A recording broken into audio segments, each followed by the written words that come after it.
سلام أبا بيتنا سلام أبسرحنا سلام أب كل مئتاكم وسأخم بزحيخون كبرن قويتايخون كل جزء كنذكره أملاخ مسكن اتنايتن سائح حيل كل جزء نذكره أملاخ مسكن لو مجن مس حزبنا لو مجن مس بحالنا لو مجن مس كل نجار كوينها أملاخ مسكن بحد كوينا أدمغ أبيلنا أملاخ مسكن هاللويا موتن تنسأني يسوع كريستوس تينجبر نذكر أملاخ مسكن يسوع كريستوس كويتا لذي معلتاو قانقنا يسوع معلتاو هيوتنايو أملاخ مسكن كم زد ما حبيرنا كبرن قويتا يكون فلي بالزبالة نوعنا ملخ نوع نذكر يا أبيهر الدل ذهبنا نأملاخ مسكن أملاخ مسكن لذي نفس وقفنا بقويتان بصناعة حيلون نبرتع أملاخ مسكن كريستوس أم مسكل زي ودقو نجر يبلنا أملاخ مسكن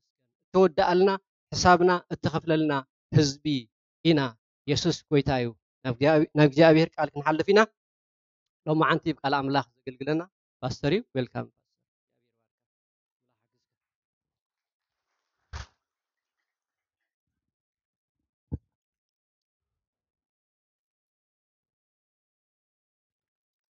كم يعرفيكم أملاخ زتمسجنا يخون دكنا يسوسنا تنسيونا بلو خبسرنا سنيحهم زمعلت زي معلت بالسرات يا ننفس وكفنا انقع نزا برخت معلت زيابير أبقى عنا أوه مدحنا خنذكر قويتاز قبرلنا خنذكر تنسايو خنذكر أجزابير نزي أبقى عنا بقيز جيروها حونا خبل سانيحو نسيو بقى ساتومون زبلوو ويبخالو قانقوا دا اخوي نمبر اذا نحنا نبلو زلناي فرق ليتي ايوز نجار زي زبحال تخهن كزارب كلهم مؤمن كان ناس عبو نز نجار زي እግዚአብሔር ናብርሃኑ እግዚአብሔር ናፍልጠት حقي يمصايو هو تزبحال سي هيوتهم من لبهم تلوت مالك كبرنا أملاخ خون اسكي حبيرنا بقداماي قرنطوس معرف 15 زلا كفلي كان نببينا بحبر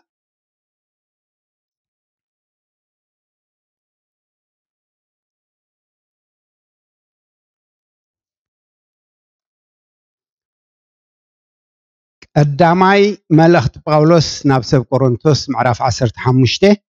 كاف فقد حدا جميره تنببي كمزي يبل احواتي نخنتو امينكم انت زي كوينكم كم تانت سبخكو غيركم حسكمون تليخمسي اتسبخ كلكم ان تقبلكمون ابو صنيعكم زلخم بوون تدحنولون وانجيل افلطكم اللخو اتانت تقبلكو قدم كل نغيركم كم تتم صحفات زبلو كريستوس من تحتياتنا موته تقبره خا كم تتم صحفات زبلو سالسيت معلتون تنسئ نكيفا دحرون نتم 10 وكلته رأي دحريو زبزحو خباتاتهم كسعلهم زلو قلياتهم كنا دقيسهم زلو كاب 500 زبزحو أحوات بحنسا ترأي دحريون يعقوب دحري خا كلاتهم حواريات ترأي دحر كلاتهم دما نعي كل عن زمسل ترأيني نصلينا እግዚአብሔር مسكن هللويا هللويا هللويا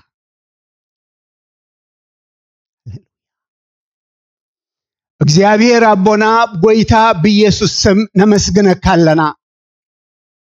አቦ ክንብለካ አምላኽና ክንብለካ እታ ሓደ ወድኻ ኢየሱስ ክርስቶስ መእንታና አብዝ ኸፈሎ ዋጋ ብዝተቀበሎ መከራ አብ መስቀል ተሸንኪሩ መእንታ ኃጢአትና ብዝኸፈሎ ብርቱዕ ዋጋ ይሞ እግዚአብሔር አምላኽ በጎይታ በኢየሱስ ስም ክብርን ዕብየትን ንዓኻ ይኹን ንብላለና عزب حتيات موتي خمز التباهلة بسر حتياتنا بسر بدلنا خنموت زقبعنا قناخنا هنا حتيات أبود خاصي إن كان هنا بوتا وسيدو أب كندانا كموت እግዚአብሔር أملاخ نسخة سلس فقدك سلز عب فقرزي سلز العلاء أمرنا زخونا فقرزي نمسقنا كالنا ودخا يسوس بزخفلو واغا بخمو مسل ولدنت سلازرخبنا انه اب تحت صلالكا خنبر اب تحت غسنتكا خنبر ورست منغستكا خنكون እግዚአብሔር ነዝ خبر عጫዝ ስለዝፈልኻናን ስለዝመደብካናን ነመስግነካለና ትባናዝ ጀመርካ የሰናይ ግብሪ ክሳዕ መወዳእታ ክሳዕ ምግላጽ ጎይታና ኢየሱስ ካ ክትፍጽሞ ይካአለካይ መኽብር ንህበካለና بحق እግዚአብሔር አምላኽ ዛማዓልት እዚ አኽን ዝክር ከለና አብ ህይወትና አብ ታሪኽ ደቂ አዳም መቀይሮ ዝገበረት መዓልት ያሞ እንሆ ጎይታይን አምላኸይን ግብር ወድኻ ኢየሱስ አብ እምሮና ብልብና ሕቱም ክኸውን እግዚአብሔር አምላኽትን ምድሓናት ተኸፍለ ዋጋ አኽን ዝክር እዚ ምስተውዓል እዚ ክትበና ንጽለለና እንሆ በቃልካ ተዛረበና ክብር ሁሉ ንዓኻ ይኹን በኢየሱስ ስም አሜን እግዚአብሔር ዝተመስገነ ይኹን ኢየሱስና ተንሲኡ ሞታ ጽኒዑ ክሕዞ ኣይከኣለን ካብ ካልኦት ሃይማኖት ዝበሃሉ ዝፈልየና ንዓና ንኣመንቲ ክርስትናኻ እዚዩ ዝተንሰአ ጎይታ ስለዘለና ካብ ሰማይ ዝወረደ ናብ ሰማይ ከኣዝደየበ ብጀካ ኢየሱስ የለን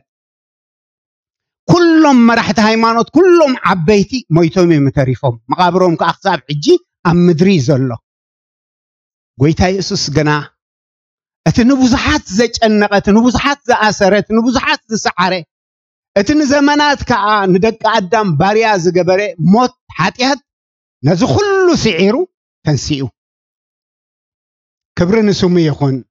ክብሪ ንስሙ ይኹን ኢየሱስና ተንሲኡ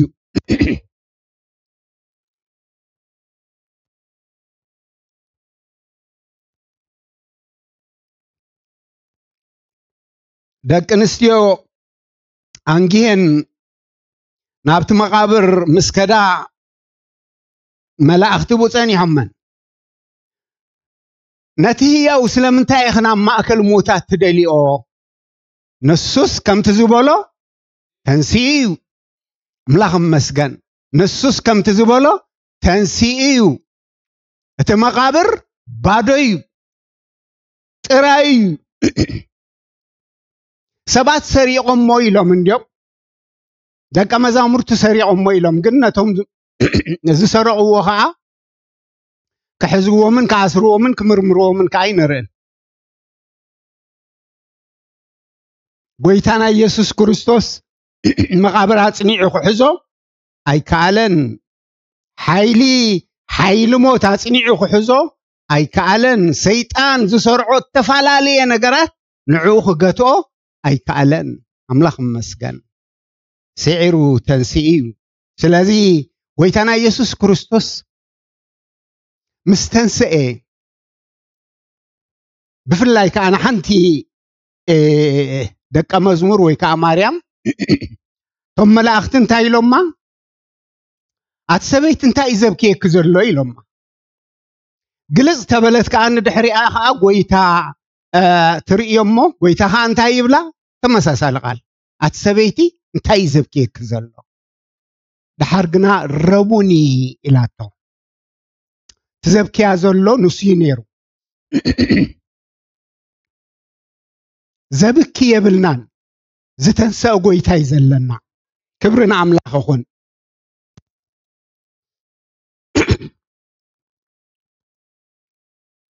እግዚአብሔር መስገን ድሕሪኡ እንታይ ኢልዋ ኪድበሊ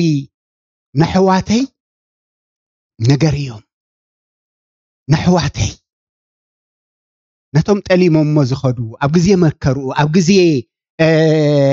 ረድኤት ዝደልየሉ ረድኤት ደኽብሎ ሰብ ዘድልየካ እዋን ፀበባ እዋን መከራ እዋን ሽግር ሰብ ዘድልየካ እዩ ብፃይ የድልየካ እዩ ኣብታ እዋን እቲኣ ግን ኩሎም ራሕ ኣቢሎም ሓዲጎሞ ኸይዶም እዮም መጀመርያ ግን ንዕኦም ነሕዋተይ ኪዳን ገርኦም ኣብቲ ዕፁው ማዕፆ መፂኡ እውን ሰላም ንዓኻትኩም ይኹን ኢልዎ ጎይታ ኢየሱስ ምስተንሰአ ሰላም ኣበሲርዎም ነቶም ኣብ ፍርሒ ዝነበሩ እሱ ጥራይ ኣይኮነን ከምቲ ኣቦይ ንዓይ ዝለኣኸኒ ኣነ እውን ንዓኻትኩም ልእከኩም ኣለኹ ንዝሃድም ገዲፉካ እምነቱ ንዝተፈተነ ገዲፉካ ንዝሃደመዶ ሰፍ ዘይብል ሓላፍነት ትቦ ኢኻ ጎይታ ግን ከምኡ ገይሩ ንድኹም ዝኣምን ንድኹም ዘኽብር ጎይታ ንድኹም ሰፍ ዘይብል ሕድሪ ዝህብ ከመይ ገይሩ ከም ዘጽንዖም ንሱ ፈለጥ ብመንፈሱ ብጸጉኡ ደጊፉ ነቲ ብኦም ዝጀመሮ ነገር ክሳዕ መወዳእታ መሊእዎ ኢየሱስና ተንሲኡ ክብሪ ንስሙ ይኹን ዝተንሰአ ጎይታ እዩ ዘለና ስለዚ ተልእኾ ሂብዎም ነቶም ፈራሓት ነቶም ዝሃድሙ ዓለም ክበጽሑ ከምቲ ተባህሎም ከዓ በጺሖም ኣባና እኳ በጺሑ ብዝምድር እኳ በጺሑ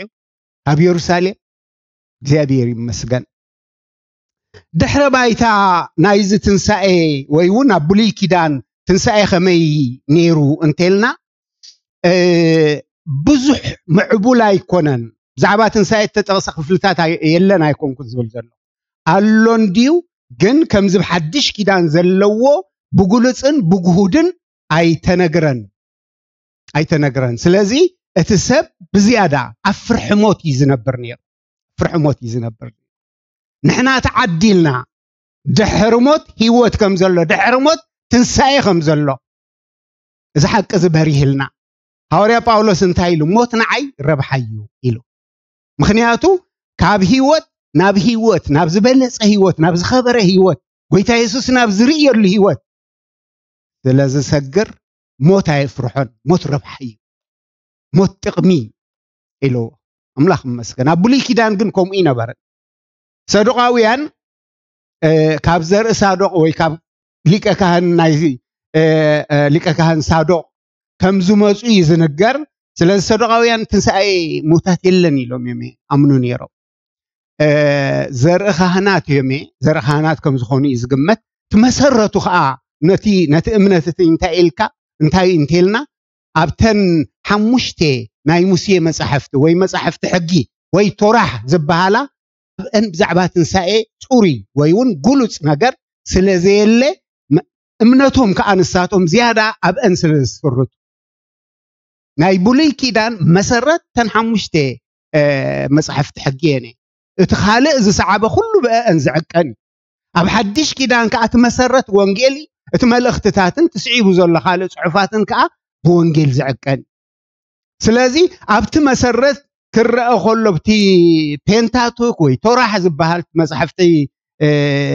ሕጊ ኣብኡ ብግሉጽ ስለዘየለ ኣምኑን ነይሮም በቲ ግዜቲ ጎይታና ኢየሱስ ክርስቶስ ዝነበረሉ ግሪኻውያን ኣብ ትንሳኤ ኣካላዊ ትንሳኤ ኣምኑን ነይሮም ሮማውያን ኣብ ኣካላዊ ትንሳኤ ኣምኑን ነይሮም ስለዚ ትንሳኤ ምእማን ቀሊል ኣይነበረን ሓደ ናይ መጀመርያ ተርእዮ እዩ ካብ ሞታት ዝትንስኡ ነይሮም ግን ተመሊሶም ሞቱ ነይሮም ጎይታና ኢየሱስ ክርስቶስ ጥራይ እዩ ተንሲኡ ንሓዋሩ ህያው ኮይኑ ዝነበር ዘሎ ኣምላኽ ዝተመስገነ ይኹን ስለዚ እቲ ድሕረ ባይታ ብሓፈሽኡ ንጹር ዝኾነ ብዛዕባ ትንሳኤ ኣፍልጦ ኣይነበረን ኣብ ሓድሽ ኪዳን መጺእካ ግና ጎይታና ኢየሱስ ክርስቶስ ካብ ባዕሉ ጀሚሩ ድሕሪ ኢኻ ሐዋርያት ፁሩይ ዝኾነ መልእኽቲ ብዛዕባ ትንሳኤ ንረክብ ማለት እዩ ትንሳኤ ጎይታና ኢየሱስ ክርስቶስ ዘረጋገጾ እንታይ እዩ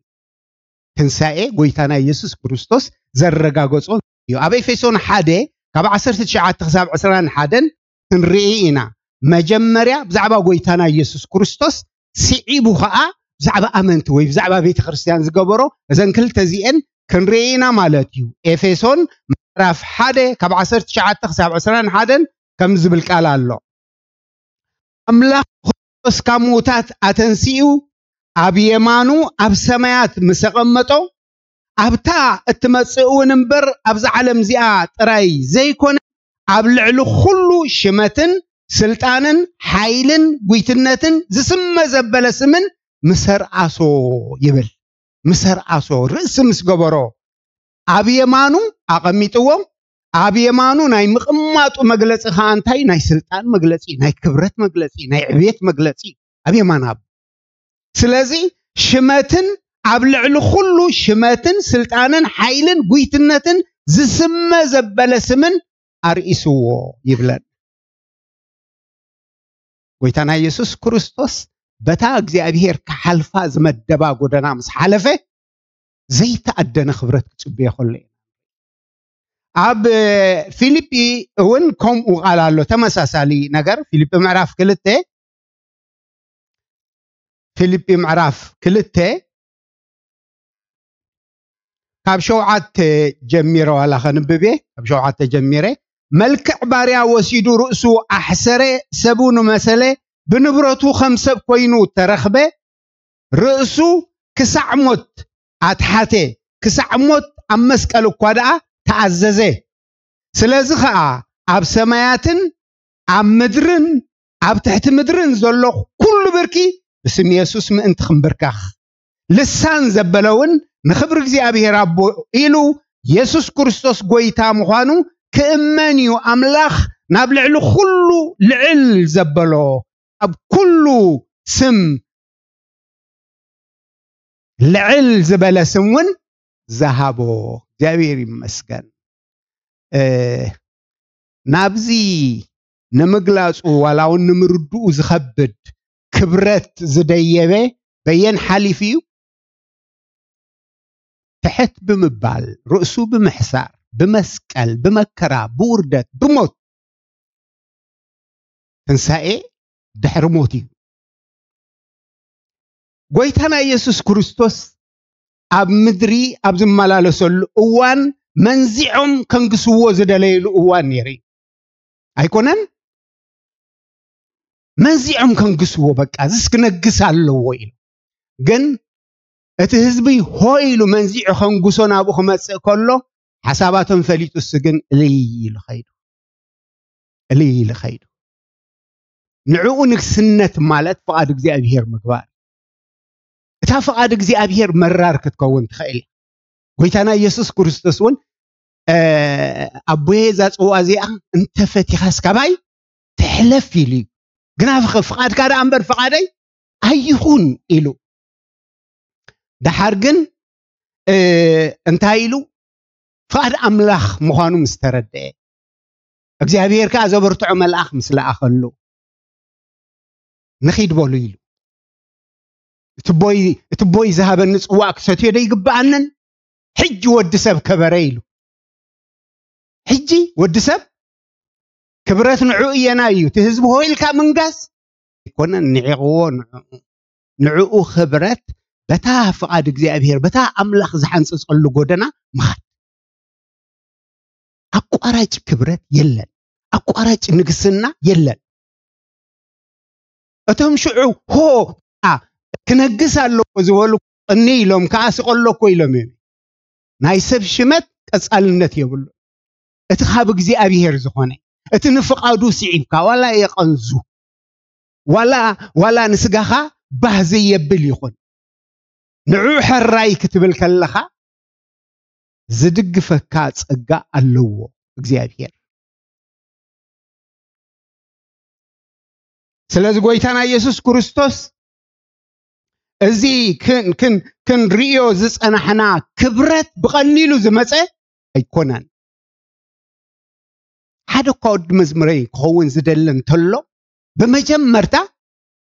رؤسي يقبص ابصص بحك امسقلو يصرمو يسعبني تامغدي تاغودنا تحتي كونت وشتاو حغوس اللوا وشتاو سلام اللوا سوزي كحدي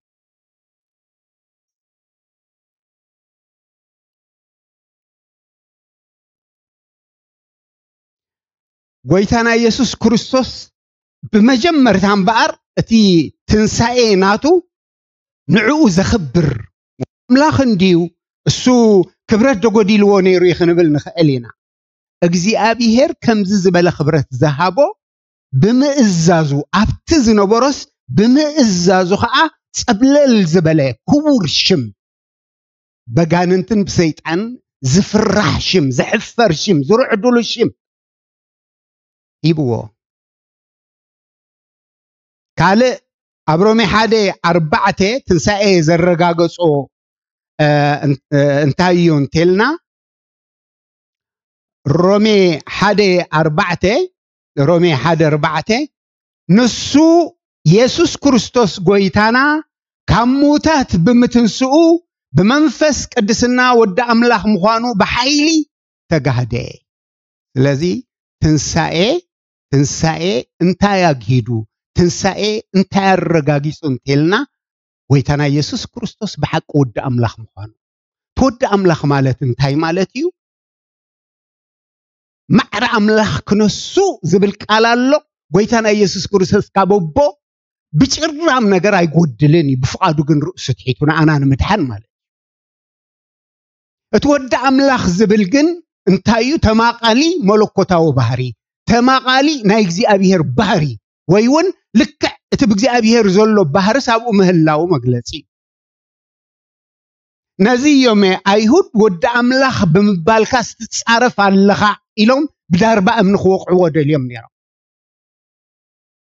ሰይጣንን ወደ አምላኽ እንተኾንካስ እዚ እምነዚ እንጀራ ይኹን በል ክብሎ ከሎ ነር ተሰቂሉ ከሎ እውን ከይተረፈ ከላጉጽሉ ከለው እስኻ ወደ አምላኽ በቃ ንኻልኦት አድሒንካ ንርእስኻ አይተድሕ ወደ አምላኽ ተኾንካስ ርእስኻ አድሕን ትዕግስተኛ እዩ ጎይታ ናይ ብሓቂ ሓደ ግዜ እኮ ተወዲ እኮ ዘይግበር ትገብር ኢኻ ጎይታና ግን ንዓና ኣብ ግምት ስለ ዘእተወ ዕላምኡ ንዓና ንምድሓን ስለ ዝነበረ ብትዕግስቲ ፀይርዎ ትሽካዕላል ትላግፂ ምስ ሓይሉ ምስ ክእለቱ ሓንቲ ቃል እንተውፅኡ ሰማይን ምድርን ክገለባበጥ ይኽእል ኣይገበሮን ተዓጊሱ ብትዕግስቱ ከዓ ንኣና ወሊዱና ንኣና ምድሓን ንኣና ዕርቂ ኮይኑ ንዓና ሰላም ኮይኑ ክብርና አምላኽ ይኹን ከምዚ ዝበለ ትዕግስተኛ ዝኾነ ጎይታ እዩ ዘለና ገለገሌና ትዕግስቲ እግዚአብሔር ብህይወት ዓቂርና ዘሎ እምበር ብህይወት ክንነብር ዝግባአና ይኮን ክብር ንስሙ ይኹን እግዚአብሔር ይመስገን ስለዚ ትንሳኤ ዘረጋገጹ ሓደ እንታይ ኢልና ኣለና መጀመርያ ጎይታና ኢየሱስ ልዕሊ ዓቐን ከቢሩ ኣብ ልዕሊ ኩሉ ከዓ ፀብለል ዝበለ ስልጣንን ሽመትን ተዋሂብዎ ተኻልኣይ ከዓ ወደ አምላኽ ምዃኑ ብኻልእ ኣዘራርባ አምላኽ ምዃኑ ከዓ ተጋሂዱ ዝተንስአ ሓያል የለ ዝተንስአ በዓለ ስልጣን የለ ዝተንስአ ነቢይ የለ ጎይታ ኢየሱስ በይንዩ ተንስዩ ስለዚ እዚ ምላሽ ነይሩ ነቶም ሕቶ ዝነበሮም ማለት እዩ ካልእ ኣብ ቀዳማይ ቆሮንቶስ 15 56 57 ከምዚ ዝብል ቃል ኣሎ ቀዳማይ ቆሮንቶስ 15 ኣብ 56 ጀሚረ ተንብበ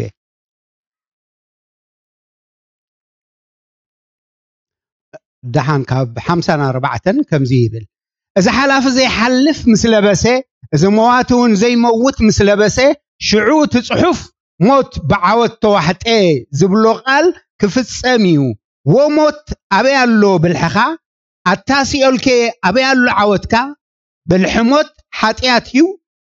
حايل حاتياتون حقيو جناخينة بقويتانا يسوس كريستوس غيرو عوت ذهبنا أملاخ سبحات يخنو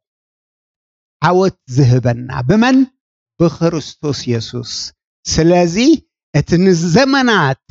بفرحموت ندك عدام أسيرو زنبري سيطان سعيرو ونو أبد دباباي أسوارم قفيفو نفكره أستحفرم أملاخ مسجن زسعره قويتاي زلنا تسعره تلاقي زلنا زي أبنا حدري قبؤه مالتي موتن حيل حتياتن كا سيرو حقو سيرو سلازنا أماني موت زفرح زسنبت أيكونن أمانخ أب حتيات تأسيرو خنبر فقد أملاخ أيكونن حيل حتيات سيرو وي تحت تسقاد أمبر تحت حقس لزي كونا حتيات أي ملكنانيو سلامنتاي حيلو سيرو وي قويتانا يسوس كريستوس سلازي أكلاتكم نخبر أملاخ وفيو يبل أصوار صدقي نخبر أملاخ أصوار صدقي نخبر قويتا يسوس بزل أكلاتكم وفيو يبل زوف خيمت أن نسخة أنها ترستي يخيد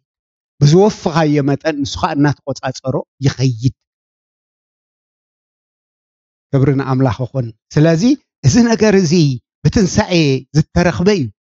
أملاخ مسجن ولا تمدحنا وكو تمدحنا نرؤس سبات نقول تاخنا قبل كل ناسي أب رومي معرف عسرته خب شعته 7 حدا كم نزبل كالالو أب رومي معرف عسرته شعته 7 حدا اتصحف بوز عمن زبلي حف سب بلبو أمينو يصدق بأفو تأمينون يدحني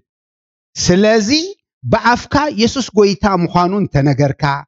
بلب خاون أملاخ كموتات كم زتنسون كا كدحنيخا أملاخ كموتات كم زتنسو بلبخا انت أمنكا سلازي مدحان دك سب ملو زخون سب بتنسعي قويتاون كأمن كلي قويتانا انت زي تسأنيرو مسحاتياتنا من برنا قويتانا انت زي تنسأنيرو وانجيلنا حيلي محلون قويتانا انت زي تنسأنيرو نهنا امنتون كنتو ترقم زي بلو مخانانير تنسعي قويتاقن نمتحنا ملو جيرو خبرنا سمي يخون زيابيهر يمسجد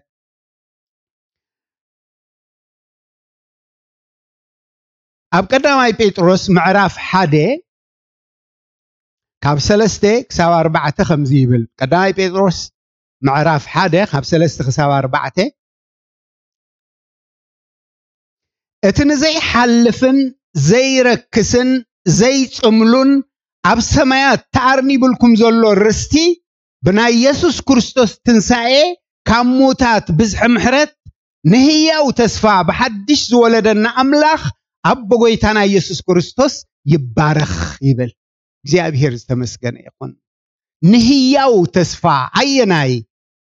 ናይ ትንሳኤ ተስፋ ናህና ትንሳኤ ርግጽ ዝገብሮ እቲ ናይ ጎይታና ኢየሱስ ክርስቶስ ትንሳኤ ጎይታና ብምትንስኡ ንሕናውን ክንትንስኢና ስለዚ ህያው ተስፋ ሓቂ ርግጽ ዝኾነ ተስፋ ኣለና ግን معاسينا نحنا نتسع كم أمنتي انتلكا قال غلط قال كفال مصحف قدس كان ببيمو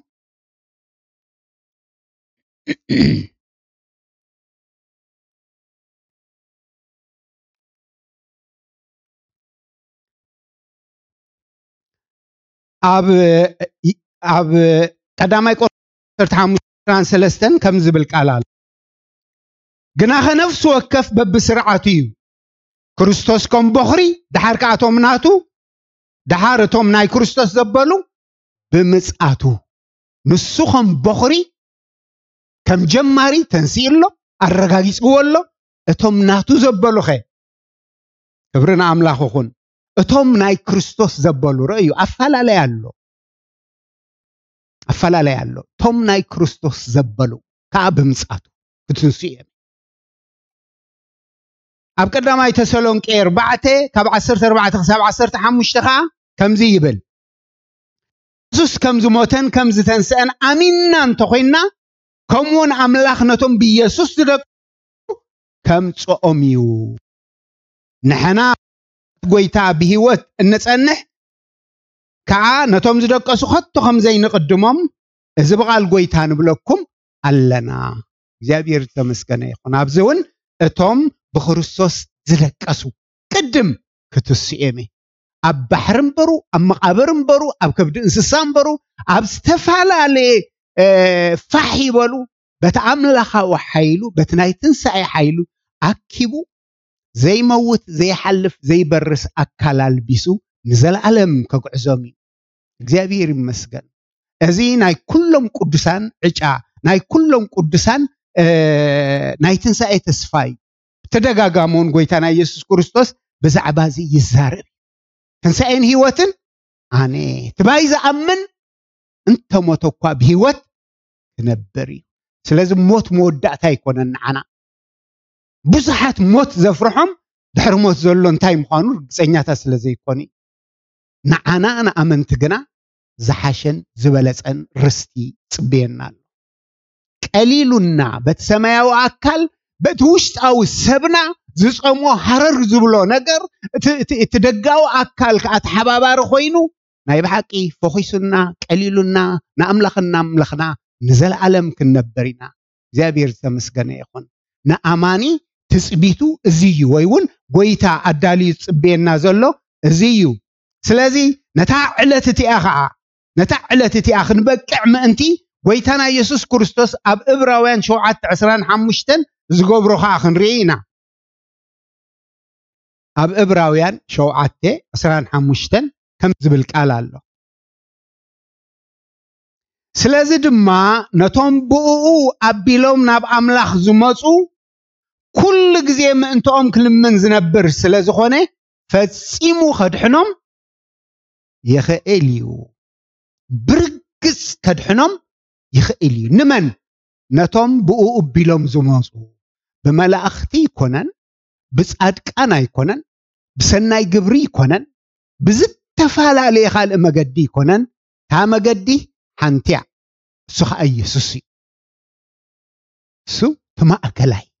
እግዚአብሔር አቦሎ በዝኻ ህዝብሎ አመንጎ ሰባትን አመንጎ እግዚአብሔርን ማእከላይ ሓደ በይኒ ንሱ ኸ ሰብ ዝኾነ ክርስቶስ ይብለና እግዚአብሔር ይመስገን ብኡኡ ቢሎም ንዝመጹ ወይውን እቲ አምላኽ ንምድሓን ደቂ ሰባት ዝሰርዖ ወይውን ዝመደቦ እንኮ መድሓን ኢየሱስ ጥራይ ኢሎም ንዝኣምኑ ንሱ ምእንቶም ንሱ ስሊኦም ኣብ የማን ኣቦ ኮይኑ የማልድ ስለዘሎ ፈጺሙ ከድሕኖም ከኣለ እዩ ውሑስ እዩ ፍጻሜና ኣሕዋተይ ናይ ብሓቂ ኣብ ክርስቶስ ክሳብ ዘለና ንዕኡ ክሳብ ዝሰዓብና ንኣና ጥራይ ዝሕደግ ኣይኮነን ስሌና ዘማልድ ኣሎ ኣብ የማን ኣቦ ኮይኑ ብዘይ ዕረፍቲ ኩሉ ሰዕ ዘማልድ ረአዮ እናበለ እዚ ኸ ናባና እንታይ የምጽእ ማለት እዩ ናይ እግዚአብሔር ጸጋ ናይ እግዚአብሔር ምሕረት ናባና ምጽእ ብናይ ጎይታና ኢየሱስ ክርስቶስ ማልዶ ቀጻልነት ዘለዎ ማልዶ ምሕረት እግዚአብሔር ናባና ምጽእ ኣይንዕንቀፍን ማለት ኣይኮነን ኣይንደክምን ማለት ኣይኮነን ኣይንጋገን ማለት ኣይኮነን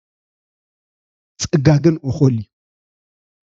ምሕረት ምእንቲ ክንቅበል ብግዜ ጸበባ ኸዓ ንረድኤትና ጸጋ ክንረክብ ብትብዓት ናብ ዝፋን ጸጋ ንቕረብ እቲ ዝፋን ጸጋ ንዝወድቁ እዩ እቲ ዝፋን ጸጋ ንዝደኽሙ እዩ እቲ ዝፋን ጸጋ ንዝጋገዩ ግን ብትብዓት ክቐርቡ ኣለዎም ብእምነት ክቐርቡ ኣለዎም እግዚአብሔር ዝተመስገነ እዩ ኣምላኽ ይመስገን ስለዚ ልብኹም ኣይሸበር ኢሉ በኣምላኽ እመኑ በኣይውን እመኑ ኣብ ቤት ኣቦይ ብዙሕ ማሕደር ኣሎ እቲ እንተዘይህሉስ ምበልኩኹም ነይረ ስፍራ ከዳልወልኩም እኸይድ ኣለኹ ከይደ ስፍራ ምሰዳለኹልኩም ኣብታ ኣነ ዘለኽዎ ንስኻትኩም እውን ኣብኡ ክትህሉ ተመሊሰ ክመጽእ እሞ ክወስድኩም ኣብቲ ንሱ ዘለዎ ንሕና ከዓ ኣብኡ ክንከውን 2000 ዓመት ዝወሰደ ቤት ክንድዛ ኣክል ዘመን ንጎይታና ኢየሱስ ክርስቶስ ነሰማይን ምድርን እኳ ይኹን ብዝበለቃል ናብ ምዃን ዘምፀሲ 2000 ዓመት ግን እዚ ከመይ ገይሩ ኣጻባቢቑ ኮሓሒሉ ወላዊሉ ከኽብረና ፈትዩ ከኽብረና ደልዩ ስለዚ ትዝበሎ ዝገብር ኣምላኽ ተመሊሱ ክመጽእ ክወስድና ኢኻ ክብሪ ንስሙ ይኹን እግዚአብሔር ዝተመስገነ ይኹን እሞ እዚ ትንሳኤ ኣብ ጎይታና ኢየሱስ ክርስቶስ ዘምጾን ኣብ ንዓና ንኣመንቲኻ ዝገበሮን ኢና ክንርኢ ትንሃና ምላሽከ እቲ ናይ ትንሳኤ ጎይታ ካባና ካብ ኣመንቲ እንታይ ይጽበ ካባና ካብ ኣመንቲ እንታይ ይጽበ እንታይ ተራ ኣለና ሕጽር ኣቢለ ገለ ሓሳባት ክርኢ ሓደ ፓስተር ኣብ ቤተ ክርስቲያን ሃንደበት ነቲ ጉባኤ እንታይ ይብሎ ቤተ ክርስቲያን መይታ ቤተ ክርስቲያን ሞይታ ስለዚ ስነ ስርዓት ቀብሪ ሎሚ ድሕር ፋዱ ስለ ዘሎ ሰዓት ክንደዚ ኩልኩም ሙጽኢኹም ኢልዎ ዋ አሰብ ሰንቢዱ ሰብ ተገሪሙ ማለት እንታይ ማለት እዩ እና ተደናገረ ኸይዱ ሰብ ድሓር ኣብታ ተባህለ ሰዓት اتسب مصيو اتزنبر سب ጥራይ አይኮነን ወሬ خياد እንዲው خيد እንዲው እቶም ሳሕት ዝመጹ ኸይተረፈ ነዚ ጋሻ ዝኾነ ዘረባ ሰምዑ ነስርዓት ቀብር ኸኣ እሳቶውን ክሳተፉ መጽዮም ትዳራሽ መሊኡ ካብ ዝኾነ ግዜ እዋን ንላዕሊ መሊኡ ትዳራሽ ድሓር ትሰብ ኩሉ ምስተቐመጠ ናይ ሳንዱቕ ሬሳ ሒዞም ከዓ ልክዕ ስርዓቱ ከዓ መጽዮም ከዓ ሰባት ነቲ ሳንዱቕ ጸይሮም ኣብቲ ቅድሚት ገይሮም ልክዕ ከምዚ ቅድመይ ዘሎ ቦታ ማለት ሕጂ ሰብ ግረም ኣሎ ንሱ ከዓ ስቂሉሎ ጸኒሑ ግን እንታይ ይብሎም በሉ ነዚ ዝሞተ ክትፋነውዎ ኩልኹም ተሰርዑ ኢልዎም ድሓር ኩላታ ቸርች እቲ paying last respect ብልዎ እሳቶም ንሙት ናይ መወዳእታ ናይ ስንብታ ኣባህልና ሸፋፊንካ ጠማሚርካ እዩ ሙት ኣይረአን እዩ ኣብዛ ዓዲ ግን ካልእ እዩ ስለዚ ሰብ ተሰሪዑ ክመጽእ ጀሚሩ ጠጠው ኢሉ ክርኢ ጀሚሩ السبعي انتاي جيروت باستر ملو نملو عبت تحتس كندز زخون مستيات جيرو سبي بولون زموتي إلن أما تساب كرة خلص خاي خموتيو ميتكا خاصها إيه تمال أختي الله هادي خا ميتكا خايو وكا أوا ساني راه تعمل أختو ميتكم يخوم إيو حنت قال كان ببيمو أبكالاي كورنثوس 15:15 دحر حجيتهم زلونا تمنتهم زموتن زتنسان امبر نرؤسهم انت خينبرو نسو كند خلاتهم موتي سلازي السو نحنا بهوت كنبر اب كند خلانا مويتو السو بهوت ابانا خنبر كان احنا انت هنكون لنا نحن نموت لنا بخاله ازار 4 لك ولا ابت تمقت تردي كاخت غبرو صبق انديو بحداس هيوت مانت خنمالالس يبل ابترومي 6 كفقد 4 جمير بحداس هيوت مانت خنمالالس بتمكت مسؤ تقبرنا كمتي موتنا نموتو زمسلخا بتنسايون تنسايناون كم قالنا قالا كم ببا تا ملخت تمحلالف بقبو كموها نحنا بحداس هيوت ما انت خنمالالس نموت بتمكت مسو تقبرنا موتنا نموتو مسيلو حبراتو انت خوي الناس كموها بتنسايو كنحبرئنا سلازم خال ازار 4 انتي دينا نبل كنمرحم كلنا نعلم مويتي نحاتيات مويتي نسيطان مويتي ندليس غاي مويتي بحدش هيوت بصدقي اسر غويتا كسعب جن تنسي له ملاخ مسكن سلازي انتي يو ابز خفلزي ويون سبعي كم حلالفو زدلي نسرقكا نحسخا نتاللكا حتيات ناتلمامدكا انتليخا اي متكان بمسرة قال املاخ بحق صعب غويتان تخوينكا جن نرأسخا اختنبر مسل يبلكان غويتا اختنبر يزقباكاي اب رومي 6 كاب 6 حساب 9 رومي 6 كاب 6 حساب 9 كم زبل قال الله اتزموت خاب حاتيات حرا وصيمو ازي دقيم نحاتيات كيغزا اتناي حاتيات سغا منت خطف اتعارغيت سبنا مسو خمتسقله فليطنا لنا اتخموتات زتنسى خريستوس مليسو خمزي موت موتون ابو خمزي ملخ فليطنا نحنا مس كريستوس كموتناس مسو دما بهيوت كم ان نبر نامن አሎና ረእይዎ ፈሊጥና አሎና ፍልጠትስ አገዳሲ ዋ እምነት እኮ አፍልጠት ይዝምስረት ትፈልጣለካ መሰረት ኩሉ ወሎ ወነት እምነትካ ማለት ስለዚህ نحنا إذن حتى أسجانا سي ويونز أرجع سبناس مسوخم زت تسقلس فليقنا لنا مس كريستوس ميتنا إنا أبتاتن سأجنا نسو تنسيلو نحنا خابتز مودة بوجزي نحنا ون تنسينا زي أبير مسجن سلازي أبكالايت إمتيوس كل تعسر تحده كم زبل كالالو أمون كاليو مسون تموتناس مسوخا بهيوت كنبرينا مسوء انت موتنا خل أزار ربا مومات نحاتيات انبمبالي نعو زي كبرولو وينسو زي كبرولو نجار انبمبالي مومات كم فقادون كم قالون منباري إذا تقبر كاللخا كريستوس أبخا نبرالو كريستوس أبخا قلت علو مالتيو سلازي أمون كاليو إلو تمسرع كقلت أخلو مسو أنت مثلا مسو ها بهيوت كنبرينا أبقول سي سلسة حدي سابع ربعته قويتا خبانا زي صبيو مالتيو قول سي سلسة كاب حدي سابع ربعته دقيم مس كريستوس تنسيكم من تغينكم مسي نتي كريستوس أبيمان أملاخ تقميت وزلو أتا أبلع لزلو دليو مويتكم إخم أتهيوتكم دما مس كريستوس أب أملاخ تسويرا ألامو أبلع لزلو حسبو أمدر زلو أيكون እግዚአብሔር ይርዳና አዋ ቃልኩም ብላሎ ሜትኩም ይኹም አይን ስራሕ ማለት አይኮነን አይን መሃር ማለት አይኮነን አይን ጉየ ማለት አይኮነን ኣብ ልብና ግን ኩሉ ሰዓት ዝቃጭል ነቲ ጎይታ ተቀመጦ ሰማያዊ ስፍራ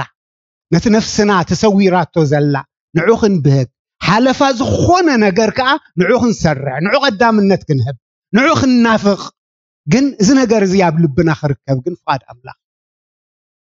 ነቲ ብላዕሊ ዘሎ ድለዩ ምድሪ ዘሎ ይኮናል ስለዚ እዚ ጽምዓት እዚ ህርፋን ናይ ሰማያዊ ነገር እግዚአብሔር ብመንፈሱ ኣብ ልብ ነፍስ ወከፍና የፍስሶና ይብሓቂ እግዚአብሔር ይላቀና ንሰብ ተቀንድ ጸላዩ ገዛእ ርእሱ ገዛእ ስጉኢ ካብ ገዛእ ስጉኡ ሓራ ብዝወፀ መጠን ከዓ እግዚአብሔር ከኽብር ይኽእል እግዚአብሔር ከኽብር ይኽእል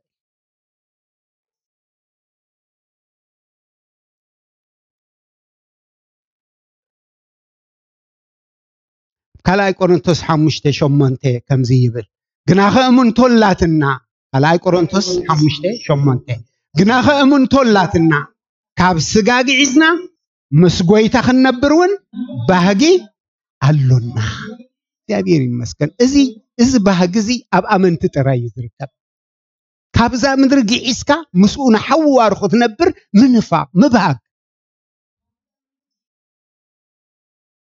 حد جزيكو كفاتنا بس حقيد كلس أتاقويتا زيت اكبني يبيليكو أماني هم الخامس الله يكون عمالتها يكون جن زباق نجر أبكد مين الله ويتا يسوس زدال ولنا ويتا يسوس أب يمان أبو خوينو نعنا بزمالو دو مملاد هيوتنا تحليا تسامينا خصبغ يكالويو ግን ተናህና ተራኻት ክንገብሮ ዝግባአና ተخبሃግ ዝግባኦ ነገር ተሃነፍነፍ ክንብለሉ ዝግባአና ነገር ናይ ጎይታ ነገር ሰማያዊ ነገር ክኸውን ግን ፍቃድ ኣምላኽ እዩ ኣሞዳት ሓንቲ ጥቅሲ ከንብብ እሞ ሓቢርና ክንጽልይና እግዚአብሔር ይመስገን ኣብ ሮሜ 8:11 ከምዚ ትብል ላ እትን ኢየሱስ ካብ ሞታት منفس أباخاتكم حاديرو انتليو جنا اتن خريستوس يسوس كام موتات زتنسو نسونة مواتس غاخمون بتا أباخم حاديرو زلو منفس جيرو ياو كغبريو اسكن تصلي هللويا هللويا اتا أبانا حاديرو زلو منفس ترى نجر أيكونن تا ساعتها مسأخلت تا علت مسأخلت كما يجرو نعنا نسجانا هي وجرو أتنسيو بتزي حلف زي موت زي برس ሰማያዊ አካል አልቢሱ ናብቲ ننافق قويتا كم زقعزنا كنستوعل يقبع اتوشتنا حج سق إلو زلو حج بزوح دمسو زين سمعو زلنا تا ملخت ابتنفح الله اوان قنا بزقرم ملوكوتا وحايلي نعانا كلوت أنان كتنسأناني سلازي هوتنا نعوز ماتشن نعوز بكعن يخون حواتي هللويا هللويا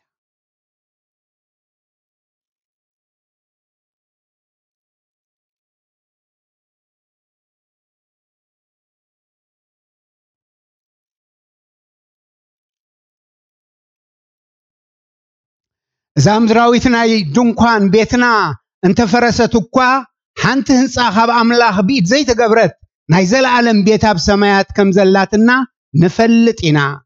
منم اكوا لبسات انتخونا عرقات كوينا خينركب تا سمايويت بيتنا خنلبس انا نافقنا ابزي ندافانق علونا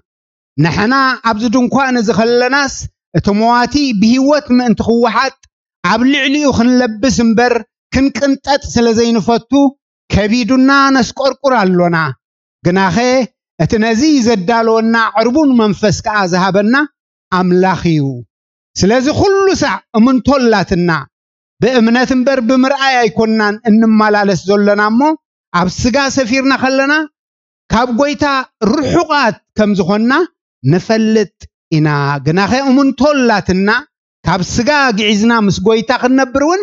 باهغي علونا እግዚአብሔር ይመስገን እስከ ሁላና እናጸለና خلنا ነዝስተንሰ ጎይታ ነዝዝሞተልካ ጎይታ ነዝዝሞተልኩ ጎይታ ክሳዕሎሚ ወሲንካ ዘይተቀበልካ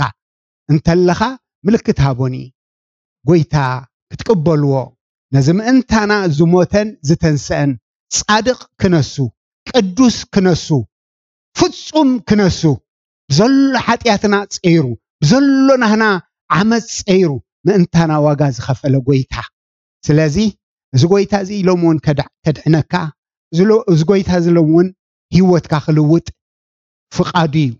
ነዚ ጎይታ እዚ ክትቀበል ወይ ክትቀበል እትደሊ መንጎና እንተሊኹም ምልክት አቡኒ ኢድኩም ጽልይልኩም ጥራይና መጽሐፍ ቅዱስ በስርዓት ክትመሃሩ ቃሉ በስርዓት ክትመሃሩ ሰዓብቲ ዝብሩኽ ጎይታ ክትኮኑ ፍጻሜኹም ክጽብቕ ደቅ ትንሳኤ ውሉድ ትንሳኤ ክትኮኑ هللويا راي لنا እግዚአብሔር አምላኽና ጎይታ በኢየሱስ ስም ነመስግነካ አለና ገና ሐጣን ከሎና ክርስቶስ ኢየሱስ አብ ክንዳና ሞይቲሞ በዚ እታፍቅርሃ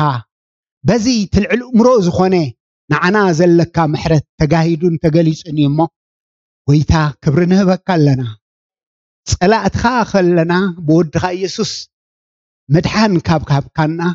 ውልድካ ኮይና ሰዓብትኻ ምስኮና ደአሞ እንዴናይ ሰናይ ዘይትገብረልና እንዴናይ ዘይትሕልወና እንዴናይ ዘይትዓልየና እንዴናይ ዘይትባርከና እግዚአብሔር ስለተባና ጸንዐ ምሕረትካን ሕያውነትካን ነመስግነካ አለና ጽዋዓና አኽቢርና በመሐስ አብታ መዓልቲ ትንሳኤ ኸዓ ኩላህና አንተ ነፍስ እኳ ከይጎደለት بعللتان بحقوسن كنقبلك مأنتي لنفس وكفنا قيانا نفتصملو تصقع حيلي كتعزلنا نتصللنا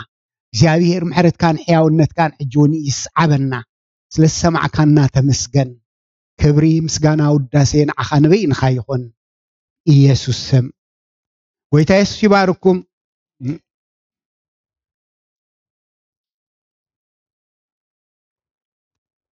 thank you አሜን አሜን ክብርና አምላኽ ይሁን ለጽናሕና ናይ እግዚአብሔር ቃል አምላኽ ስብሐት ይሁን ኢየሱስና እንታይ ኮይኑ ኢየሱስና ተንሲኡ ኢየሱሰይ ተንሲኡ እስከንበል አምላኽ መስገን ኢየሱሰይ ተንሲኡ ኢየሱስና በሐባር ድማ እንታይ ኮይኑ ተንሲኡ አምላኽ መስገን እዚ መንፈስ እዚ ምስ ነፍስ ወከፍና ይኹን እዚ ናይ ትንሳኤ መንፈስ አምላኽ መስገን ኣብ ልዕሊ ነፍስ ወከፍና ይግዛእ ክብርን ጎይታ ይኹን ቅንዕ ክንብል ኢየሱስ ተንሲኢልና አምላኽ መስገን ክብርን ጎይታ ይኹን ስለዚህ ጎይታ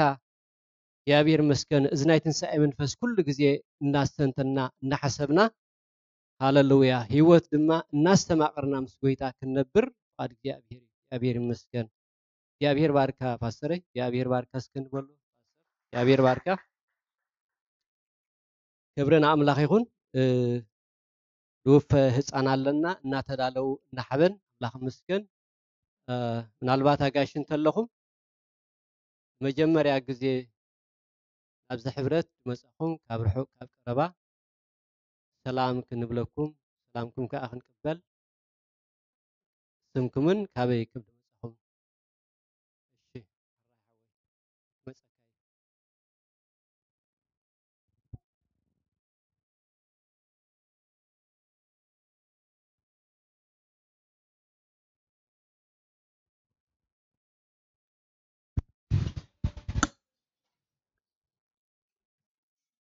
ካብ ዘለኽየ ትንስእ በልሞ ተስኢ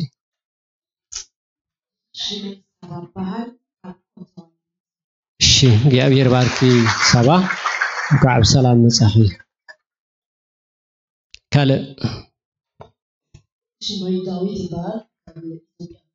እሺ ዳዊት እግዚአብሔር ባርካ ጋብ ሰላም መጻኻ ካለ እንተሎ እዳውኩም ጥራይ አልዕሉ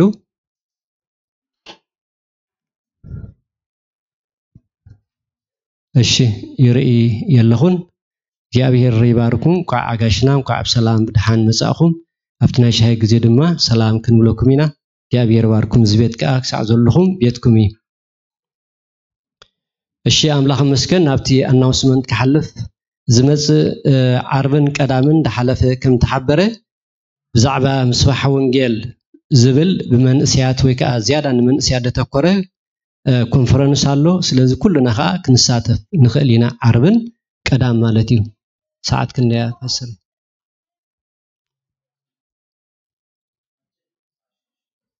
እሺ ሰዓት 6 ምላኽ መስገን ተም ዝጠዕመና ኩሉና ኣብቲ ዘሎ ተሳተፍና ብጣዕሚ ጽቡቕ ኣብቲ ቸርች ማለት እዩ ሰዓት 6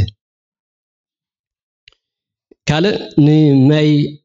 9 ክሳብ 11 ዝውን ዳሓለፈ ተሓቢሩ ነይሩ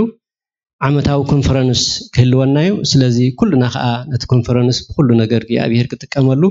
ምላኽ መስገን ንጸሊ ደገልግለና ኸኣ ፓስተር ኢሳቅ ሓይለ አቢ ምላኽ መስገን ስለዚህ ኩሉና መደባትና አዳሊና ነተን መዓልታት ከኣ ብተኻለ መጠን ኩሉና ክንሳተፍ ምላኽ መስገን ትኽንገብሮ ዝግባአና ክንገብር ጽቡቕ ንጸሊ ኸኣ ልዕሊ ኩሉ አምላኽ ብኩሉ መንገዱ ነገሩ ኩሉ ሓሊፉ እግዚአብሔር መስገን በታ አምላኽ ዝሃቦ ጸጋ መታን ከገልግለና አምላኽ መስገን ካለ ሰለስተ ሰንበት ክንጽሊ ቀኒና ብዛዕባ ሃገርና ብዛዕባ ካናዳ አምላኽ መስገን ብዛዕባ ከባቢና ስለዚህ ተንሰለስተ ሰንበት ተወዲአና ኣለዋ ኣብ ድመጽእ ደሎ ሰንበት የለን ማለት እዩ ኩሉ ግዜ ኣብ ልብናን ኣብ ቤትናን ገና ንጸሊ አምላኽ መስገን ከምኡ ኩሉ ከለኻ ክንሕብሪና ምናልባት ተደናጊርኩም ኣብ ድመጽእ ደሎ ሰንበት ሰዓት 9 ከይትመጹ ማለት እዩ እቲ ስሩዕ ናይ ጸሎት ጉጅለ አገልግሎት ግን አሎ ማለት እዩ ናይ ጸሎት ጉጅለ አገልግሎት እዩ አምላኽ መስገን ተም ኩልኹም ድመጽኹም ከኣ ዋጋ ከፊልኩም ንምጽላይ ስለ ሃገርና ስለ ህዝብና ስለ ከባቢና ስለ ዘኻለኢት ሃገርና ድማ አምላኽ መስገን ኩልኹም እግዚአብሔር ይባርኩም ዘለኩም እግዚአብሔር ይባርኽ አምላኽ ከኣ ብጥዕና ይባርኩም ብጉልበት ይባርኩም ብምንቕራሕ ከኣ እግዚአብሔር ልዕሊ ኩሉ ይባርኩም አምላኽ ከኣ ጸሎትኩም ይስማዓዩ እግዚአብሔር ይባርኩም ብስተረፈ መደባት ቤተ ክርስቲያን ከም ኩሉ ግዜ እንብሎ ኣብ ሰዓቱን ኣብ ግዜኡን ብተኻለና መጠን በታ አምላኽ ዝሃበና ጥዕና በታ አምላኽ ዝሃበና ጉልበት በታ አምላኽ ዝሃበና ዕድል ግዜና ኩሉ ግዜ ንምጻ እግዚአብሔር ይባርኩም ናብ ምውፋይ ቆልዓ ክንከይድና ፓስተር እግዚአብሔር ይባርካ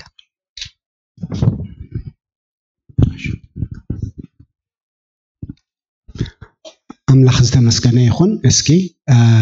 አቤለው ነጀው ገዝኩት መጽይኹም አዲያም ሐበን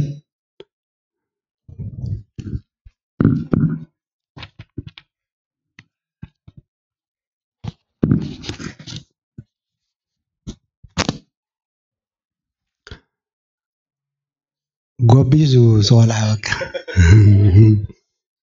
حراي قال እግዚአብሔር ከንብብ የሞ ቀታና በጸሎት ክንከይዲና አምላኽ መስገን እግዚአብሔር ንቤት ተዘይሃነጻ ሃነጽት ንኸንቱ ይጽዕሩ እግዚአብሔር ንኸተማን ተዘይሓለዋ ሓላውን ኸንቱ ይነቅዕ አንጊህኩም ምትንሳእኩም አምሲኹም ምድቃስኩም ጌራ ጻዕር ምብላዕኩም ከንቱ እዩ እዝስ ንፍቁራቱ ደቂሶም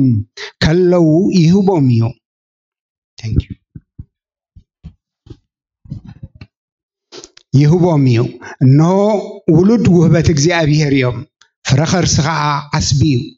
ከምቲ ኣብ ኢድ ጅግና ዘሎ ፍላጻ ውሉድ ንእስነት ከምኡ እዮም ጉልድቡቦም ዝመልአ ሰብኣይ ብፁዕ እዩ ኣብ ደገ ምጸላት እንተተዛረቡ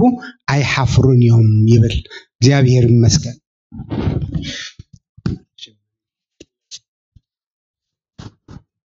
እግዚአብሔር ይመስገን ሞ ሕፃን ሌዊ ካብ ጎይታ ዝተዋህበ ህያብ ምዃኑ ዶ ሌዊ ያ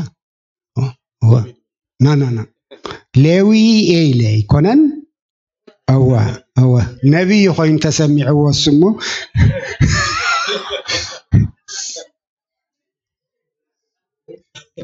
አምላኽ መስገን حراي ሕፃን ሌዊ ካብ ጎይታ ዝተዋህበ ህያብ ምዃኑ ዶ ተኣምኑ እግዚአብሔር ይባርኩም ወላድኩም በቃል ጎይታ ኮስኪስኩም በመዕባይ ጎይታ ኢየሱስ መድኃነ ምዃኑ ክሳዕ ዝፈልጥ ነመምራሕዶ ቃል ታቱ እግዚአብሔር ይባርኩም ወላድኩም በእምሮን በስጋን በዘድሉ ሁሉ ጉቡእ ክንክን በመግባር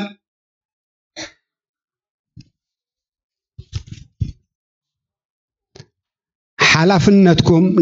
نمفصام دو قالتاتو يا ولادكم بمنفساوي هيوتو ان عبيه خيدن بقال እግዚአብሔር ጸኒዑ كركبن رؤسون አገልግሎት ኮፊ በመምራህን በመትበባዕን ከተዕቢ ወዶ ቃልታቱ هو እግዚአብሔር ይባርኩም ሞ ኩላህን ህዝብ አምላኽ ነዚ አወን ሌዊ ሌዊ ሁሉ ሰዓ ኣብ ክሊ ቤተ መቅደስ የመኔሮም አገልገልታ አምላኽ ርስቶም እግዚአብሔር ይኔሩ እግዚአብሔር ይመስገን ስለዚህ ሌዊ ኻኾሙ ኾውን بهجنان أملاخ كنا معقوينا ساتهم حيزمنا بيت أملاخ مسيوم الله نحنا خان እግዚአብሔር نتذهبهم أملاخ عبيت وختخلو نعوم زعرف كخون بحقي እግዚአብሔር كسللو خبكفو زبل خباله بمحرته خخللو نساتهم ون እግዚአብሔር ጸጋ خبزحلهم بزي مسلكاي أرانا خونو بفقري كوسكيسوم كعبيو فرات እግዚአብሔር كريو إننا نبرو خريو إننا نبرو كمهروون كعبيوون هللويا